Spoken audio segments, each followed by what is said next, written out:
जयकार हो महाराज। रामू, हाँ महाराज जी। जो कि दरबार में कई प्रकार के आदाब बजा रहे हो और वो कुछ दिखाई पड़ रहे हो। महाराज, आपके रैयत में, आपके राज में जिधर देखो उधर आपके नाम के जय जयकार के नारे लगा रहे हैं। सब खुशियां मना रहे हैं। उसी के साथ साथ मैं भी खुशी मना रहा हूँ महाराज। रामो, ठीक कहा। जिस राज में प्रजा दुखी है तो समझो राजा भी दुखी है। हाँ महाराज। प्रजा जो है राजा की संतान होती है। ये राजा का कर्तव्य होता है कि प्रजा की देखभाल बरोबर करना चाहिए। हाँ महाराज। रामो, मैं उधमगढ़ का रहने वाला हूँ।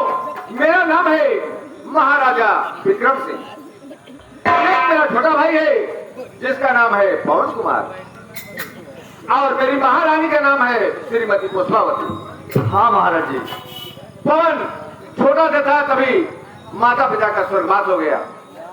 पिताजी मरते वक्त यही कह के गए कि बेटा विक्रम सिंह पवन की परवरिश करना, इसे पढ़ाना लिखाना और होशियार हो जाए तो इसकी शादी कर देना। अच्छी बात है महाराज।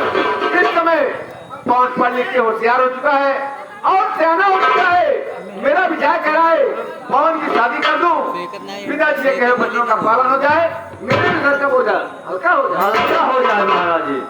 जबकि पवन मुझे भाई नहीं पिता के समान समझता है। मैं भी पवन को भाई नहीं समझता हूँ बल्कि अपना बेटा समझता हूँ। तो बहुत अच्छी बात है महाराज जी। पुष्पावती देवर नहीं बल्कि अपना बेटा समझती है। पवन भी भाभी नहीं भाभी माँ का आगे बुलाता है। लेकिन रामू, आज मेरा विचार कह रहा है चल के महल में पुष्पावती से सलाह लो। देखो पुष्पावती का क्या विचार है। ये तो बहुत अच्छी बात है महाराज जी। इसलिए अगर कोई शुभ काम किया जाता है तो पत्नी से सलाह जरूर लिया जाता है। सलाह लेना बहुत जरूरी होता है महाराज जी। तुम यहाँ का कार्यभार देखना, मैं चल रहा हूँ महान पुष्पावती के पास। महाराज जी आप चलिए राजमहल में आराम कीजिए, मैं यहाँ का देखभाल बराबर करता रहूंगा।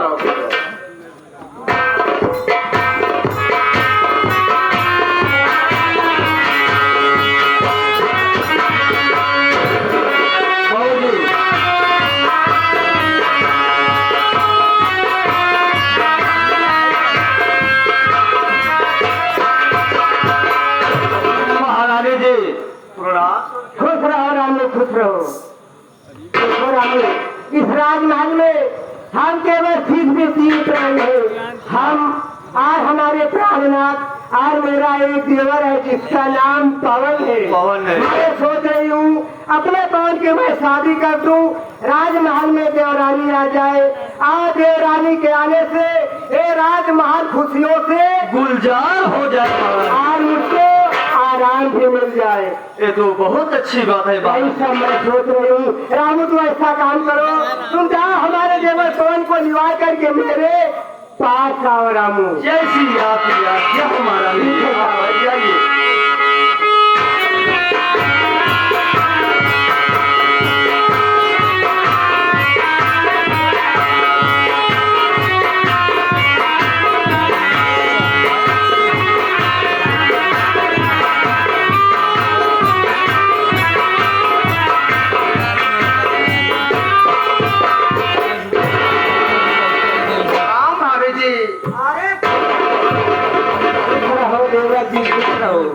भाभी जी, आज बात क्या है जो कि आप मुझे आज की है। अरे सगले, मैं तुझको अपने पास इसलिए बुलाई हूँ, मैं बुला करके बहुत बड़ी खुशखबरी देना चाहती हूँ देवर। अरे भाभी माँ, ऐसे कौन सी खुशखबरी है जो कि आप मुझे देना चाहती है। मैं ऐसी खुशखबरी दूंगी आज सुनेंगे तो बहुत खुश नजर दिखाई देंगे देवर जी। बताइए ना भाभी जी क्या बात ठीक है, मेरी बात सुनिए, मैं बता रही हूँ। अरे सगाई वाले रोज यहाँ आते हैं, सगाई वाले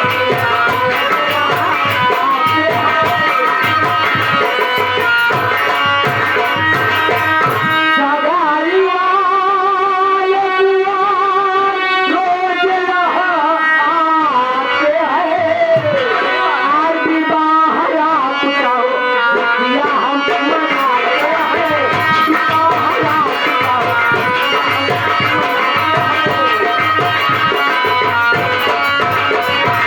शारदाई भवन आपको देखने के लिए बहुत दूर दूर से लोग ये राजमहल में आते हैं, इसलिए मैं तुझको अपने पास बुला करके धूमधाम से खुशियाँ मना रही हूँ। भाभी जी कहने का मतलब आप इसलिए महल में खुशियां मना रही हैं। हाँ, इसलिए खुशियाँ मना लेकिन रही हूँ। मेरी बात सुनिए, मैं क्या कहना चाहता अरे हूँ। बोलो, क्या कहना चाहते हो देवर जी?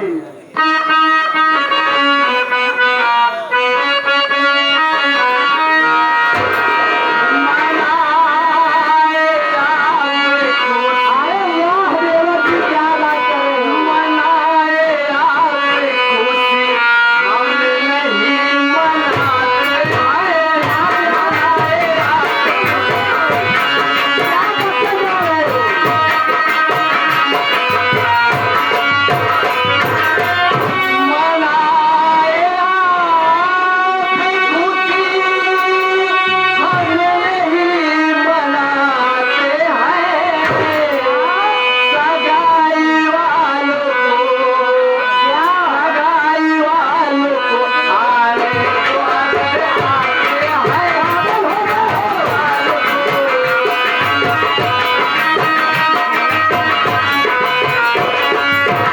देखिए भाभी जी, आप खुशियां मना रहे हैं तो मनाइए, लेकिन मैं तो खुशियां नहीं मनाऊंगा।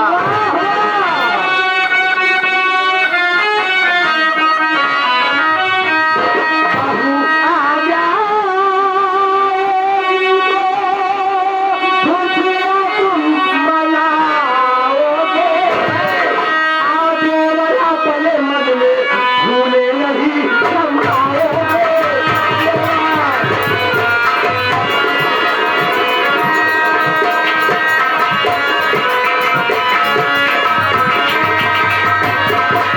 वाह देवर जी वाह, जब बहू रानी राजमहल में आएगी आप बहुत खुश होगे, आज खुशी के मारे फूले नहीं समाओगे देवर जी। लेकिन भाभी जी मेरी बात सुनिए, मैं क्या कहना चाहता हूँ। बोलो, क्या कहना चाहते हो? क्या क्या?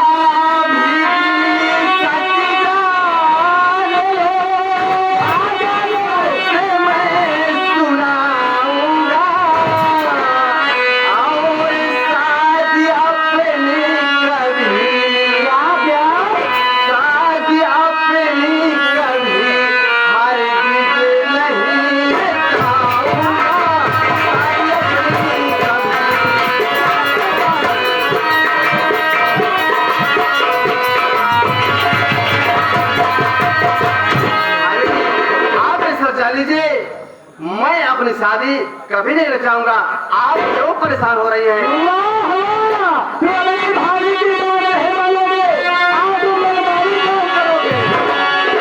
मेरी बात सुनिए देवर जी। कहीं भाभी जी, आप क्या कहना चाहती हो?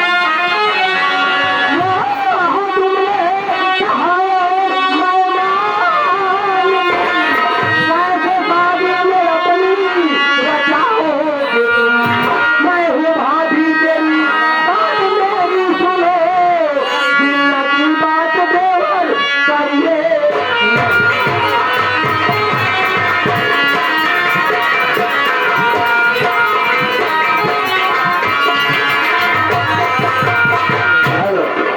और इसी के साथ साथ आगे हमारे हरिपाल पटेल। भाभी हूँ, मुझसे भी लगी बात मत करिए देवर जी। लेकिन भाभी जी मेरी बात सुनिए। बोलो, क्या कहना चाहते हो?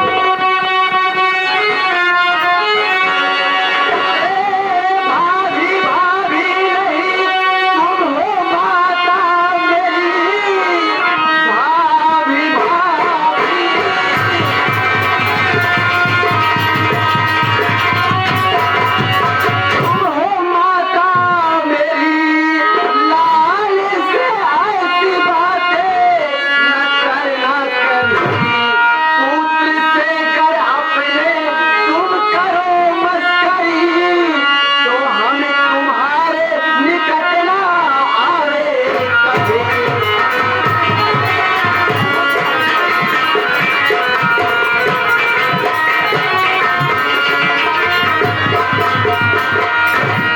देखिए भाभी जी, आप मेरे लिए भाभी ने बल्कि माँ समान है, लेकिन ये आप सब जान लीजिए मैं अपनी शादी कभी हरगिज़ नहीं चाहूंगा। मेरी बात सुनिए देवर जी। अरे जिंदगी देवर अब तक समझ में नहीं, शादी तेरी करूं खुशियां मनाओगे, उनके ब्रह्मचारी रहना अरे सुनो है कठिन, लाल कोठी में अपने खिलाओगे।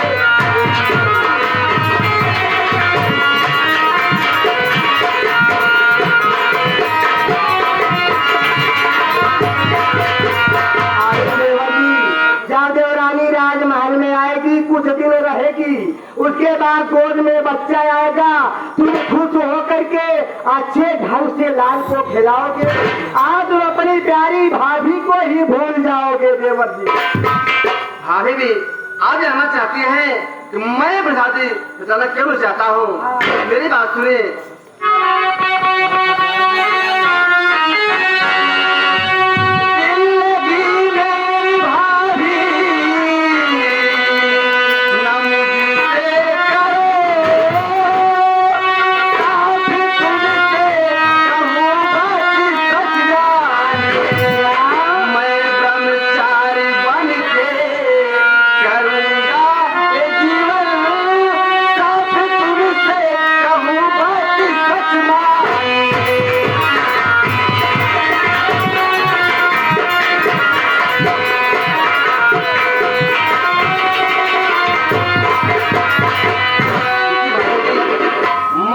अपने जीवन में शादी इसलिए नहीं करना चाहता हूँ क्योंकि मैं अपने जीवन में अब एक सन्यासी बनकर अपना जीवन बिताऊंगा और आपकी सेवा करूंगा। देवर जी बात सही कह रहे हो, मगर अपने दिल और दिमाग से सोचो, कौन ऐसे माता पिता है जो अपने बेटे की शादी नहीं करना चाहते हैं? अगर तुम शादी नहीं करोगे, ये गाँव देश दुनिया में बहुत भारी मेरी बदनामी होगी। आज लोग कहेंगे बड़े भाई की शादी हो गई है, आखिर किस कमी किस कारण से छोटे भाई की शादी नहीं हो रही है? फिर रामू, देखो रामू, मैं जा रही हूँ राजमहल में आराम करने, तुम अच्छे ढंग से अपने हिसाब से हमारे देवर जी को समझा देना। जौनी कहती से आप पापा हमें 2 रुपया दे दे, एक बार कहे पापा हमें 5 रुपया दे दे, ऐसे जीव लोचे रहा थे। अच्छा भैया ये बताओ, ये बात आए कि शादी ब्याह जिन करा ना कि जीव का बवाल रहा है। रामू, इसलिए तो मैं सोच रहा हूँ जिंदगी में कभी शादी नहीं करूंगा, बल्कि ब्रह्मचारी बनकर अपना जीवन बिताऊंगा। ए भैया भैया अच्छी बात है, हमारे ही ना समझ में आवत बा कि काहे तू बियाहवा करिस तू इनकार करता है। देखो छोटू, मैं अपनी शादी क्यों नहीं करना चाहता हूँ ये तुम जानकर क्या करोगे?